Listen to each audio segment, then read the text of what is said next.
Hey, good morning, my friends. I'm Live Chief Meteorologist Mark Torregros here with the MLive morning weather update. You don't get to see me this morning because my hair is a mess and I haven't shaven and all that stuff. So here it is. Thanks for joining me on the MLive morning weather update brought to you by Consumers Energy. We will definitely get you a good weather update. And the main thing this week is, what does the remnants of what became Hurricane Beryl do?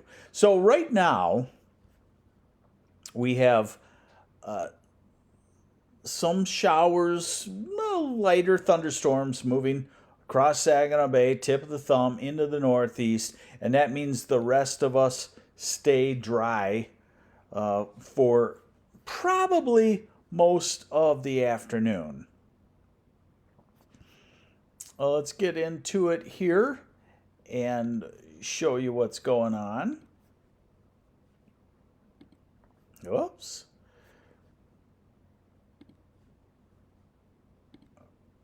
Bear with me a second here, folks. It's definitely Monday and definitely just after holiday weekend. There we go. Showers, thunder showers, moving off toward the northeast. So this gives you a good look at what's going on here. And you can see, I don't know if it's still a hurricane, but Beryl has come on shore down in Texas. And you can kind of see the feed northward. And that's what we will see. So our modeling shows that storm system, the remnant rain of that storm system, will be moving toward the northeast and will probably give a glancing blow rain to the far southeast part of the state. I would not say that this will be any sort of issue for us because these storm systems, and this one looks like it's going to move in and move out.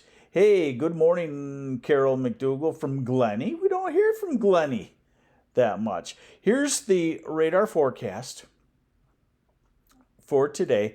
This afternoon, we could see some isolated thunder showers, and this is this evening, and maybe some showers in the thumb. And eventually by morning, maybe a shower or two around the southeast corner. Nothing that's really put together or heavy. And as we go into tomorrow, this is tomorrow afternoon, 5 o'clock, the first wave of showers heading into the southern part of the state. This would be the remnants of Beryl. Marguerite Henderson says, family vacation July 12th to 17th, inland Tawas area. 12th would be next weekend. Looks pretty good. We're in a pattern where in a 5-day period, you're not going to have entirely dry weather, but it looks very summery at that time.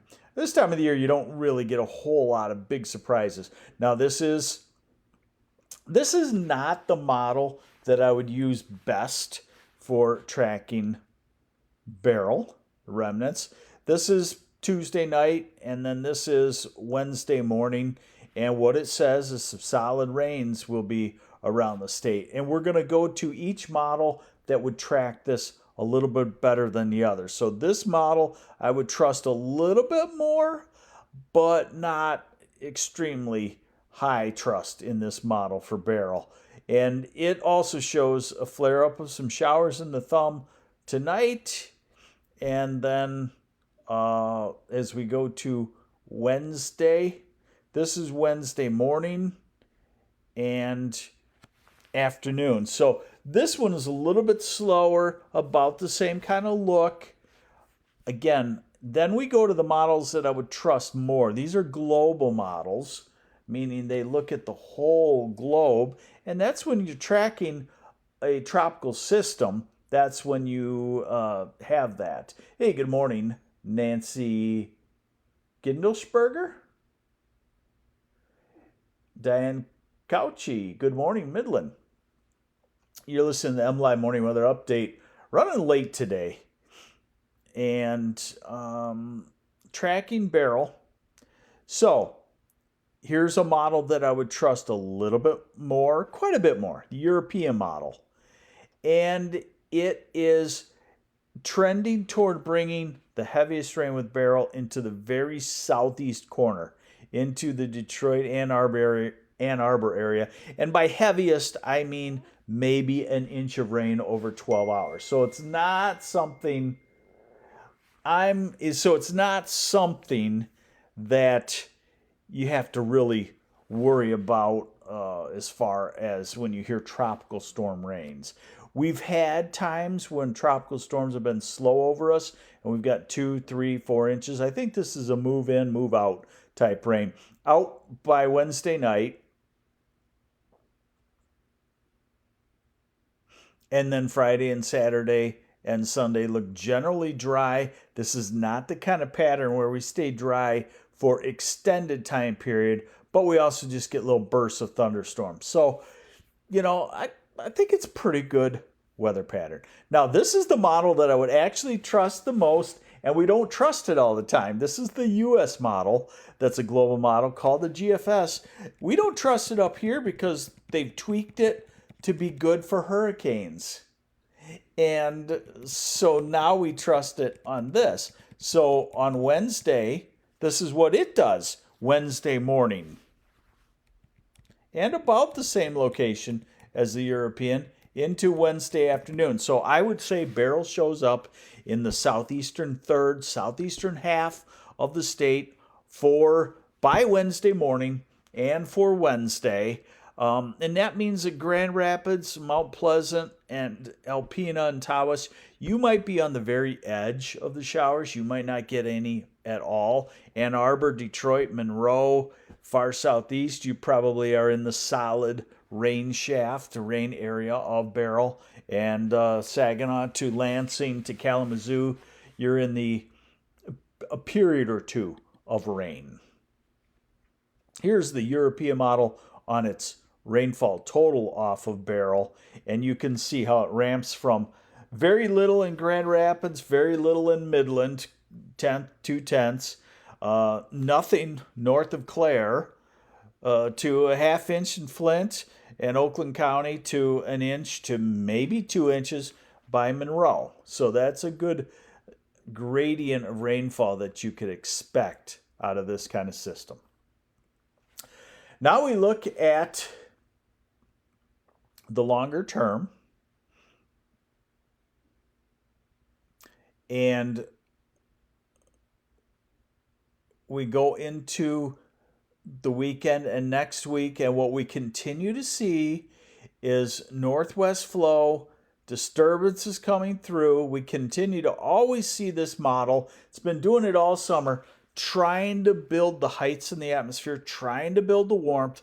But note that on July 23rd, the ridge is still centered in the western third of the country. They're still getting a heat wave out there. We're still in a northwest flow.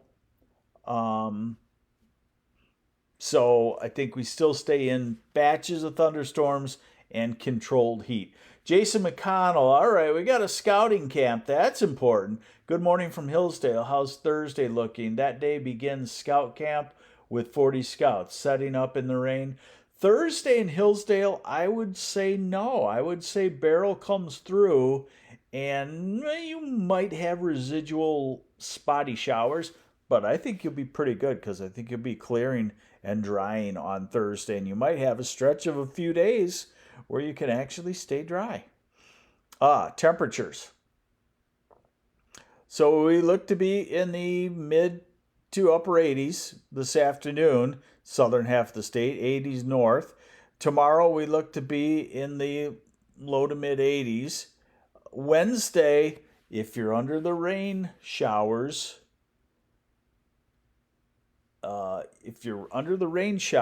then you're cooler. The southeast part of the state, outside of the rain showers, Clare northward, you're warmer. Let's see, Megan Bow on Thursday, Torch Lake should be good. Should be dry, should be in the 80s. Lewiston next 3 days, Frank Milky. Lewiston next 3 days should be decent. You probably miss out on the barrel rains in Lewiston. Thursday, 80s. Friday, starting to creep up, mid to upper 80s. Saturday, maybe upper 80s. Sunday, we'll see. Maybe a 90 here and there. Monday, this is pretty far out for this model, 8, 9, 10 days out. But what it does show is that we can get warm for a day, and then a cold front crashes through with some thunderstorms. And cools off back to the 70s. Dennis Snyder. So Troy will get a ton of rain. I wouldn't call it a ton. I would say Troy, you're looking at maybe a half inch to an inch. Antoinette Zanotti, rain on Wednesday, Macomb County. Yes, probably likely rain. Now, these storms, I will tell you that these storms, the rain shield is fairly small and compact on these storms, and if they continue to shift southeast 50 and 100 miles, which is a very classic thing for these tropical storms to do, make more of an easterly track, then the rain amounts will inch down, down, down. So I would say we got to wait until tomorrow to see if Wednesday really is a wet day, just because it's a pivot point that's pretty far off. What about Sanilac County in the thumb, Mickey Bender? You probably are just on the edge of the barrel rains, and you're probably looking at, maybe a quarter to a half inch on Wednesdays it comes through. Gratiot County, Allison Steck will be, more scattered showers. 2/10 of an inch, probably, something like that. So, hey, there's your MLive morning weather update brought to you by Consumers Energy. I'm MLive Chief Meteorologist Mark Torregrossa. Sorry I'm a little late this morning. Boy, after a long holiday weekend, it really takes a while to get back into the grind. So have yourselves a great day. We'll track the remnants of barrel for you here on MLive. But I've been seeing you don't know how you're talking about, dude. You need to stop on your head. Okay, whatever. I don't know what your comment means, so that doesn't make sense, John Powers. Nancy Shankin, Belleville rain. We have a Christmas in July at Harris Park. Santa wants snow, not rain. Well, snow, I can guarantee you, won't happen. I'm not sure what day you're talking about. Belleville will get into the rain on Wednesday, I would say. Hey, thanks for joining me on the MLive Morning Weather Update brought to you by Consumers Energy. I'm MLive Chief Meteorologist Mark Torregrossa. Have yourselves a great day. We'll talk to you tomorrow. Bye.